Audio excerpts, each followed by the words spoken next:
And I was gonna ask you to tell them the story where the guy tried to sue you, where they cut you off when you had the kids in the van, when you knocked. Oh, that would be funny. Was it the trucker? You knocked that teeth, and then that's how they knew. Oh, that was sooner. Yeah, that was sooner. So I understand there's a story about a guy that cut you off. Yeah, well, Ryan didn't a even. bunch of them because I did a trucker one time too. It was in Sacramento. I knocked him out. My wife was pregnant at that time. He came out with the bar, and I ended up knocking him out. But there was this one actually. We were going. This was like maybe 8 years ago. Yeah. I was coming home and we were all at the amusement park. We went to the amusement park. I had all my grandkids with me. My wife had her Porsche and there was 2 kids in the car with her. She was in front of me. We were on our way home. So we come to this light, right? Well, she made it through the light and she's going home and we're probably 2 blocks away from our house. Well, I'm in this light and there's like 4 lanes. Well, as we're going home, we had a problem with this guy that was in this truck. And he was trying to pull up and cut off. And so I'm like looking behind me. And I just cut him off. Like, I'm, get out of here, buddy. Right, it's traffic here. Where you going? Yeah. Well, we come up the light and we stop. So I'm looking back. Well, this dude pulls up in the far right-hand lane. I'm in the turn lane.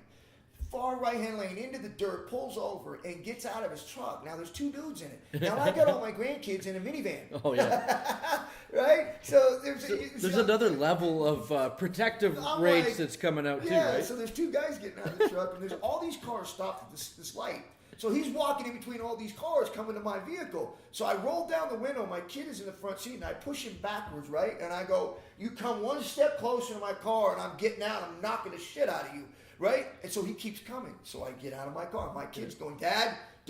He's probably about 13 at the time. Dad.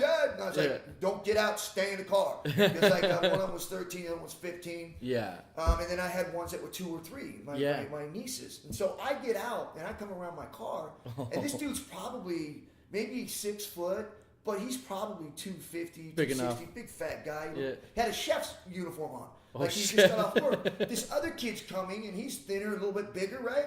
He comes at me, he takes a swing at me, and I hit him. Bam! Right next to my vehicle. He lands on the ground. Bam! He's out. This kid jumps on my back, and so I go to throw him off, and I go to hit him, and he takes off running. Yeah. Thank God, because that kid was his son, and he was 17 years old. Oh, no. So I was like, thank God he did run, right? Yeah, because you don't want to beat up a 17-year-old. No, so everybody stopped at this light, right? Now, nobody's moving when the fight's going. The right turns green. Nobody's moving. They're all watching everyone's this, watching. Right? So the cops show up, and all those cars are still there. Like, nobody's moving. So he's sitting on, when the cars come up, this guy's sitting on the curb on the other side. And there was a truck on the far side that was an off-duty police officer, comes across the center divider, pulls my keys out of the ignition while I'm trying to get back into my car to leave the scene. Yeah. He pulls the keys out, says, you're not going anywhere. So I open my door. He goes, I'm a police officer. I go, good thing you identified yourself. You're I was about ready to light you up. He goes, you can't leave because this is a crime scene. And I was like, he came after me. He says, you can't leave. Just being a dick. Yeah. But anyway, so I'm sitting there. The guy's sitting on the curb across. We're waiting for the other police to show up. And this off-duty police officer has my keys. And he's pouring blood out of his mouth as he's sitting there. Like, right? So the cops come up.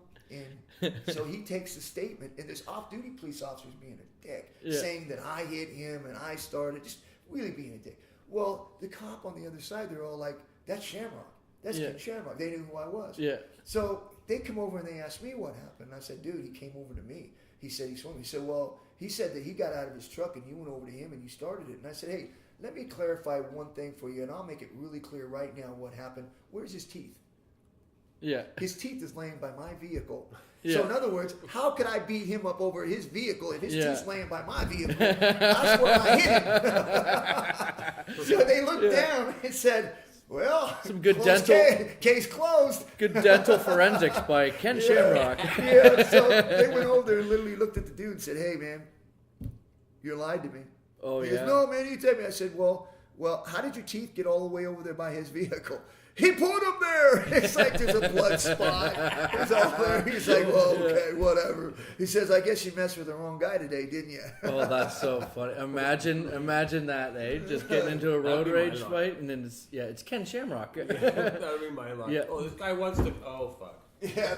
Then my wife pulls up after all this is happening. She's just starting to get over. She pulls up and she's shaking her head like, oh no. he's like, not again. Oh yeah.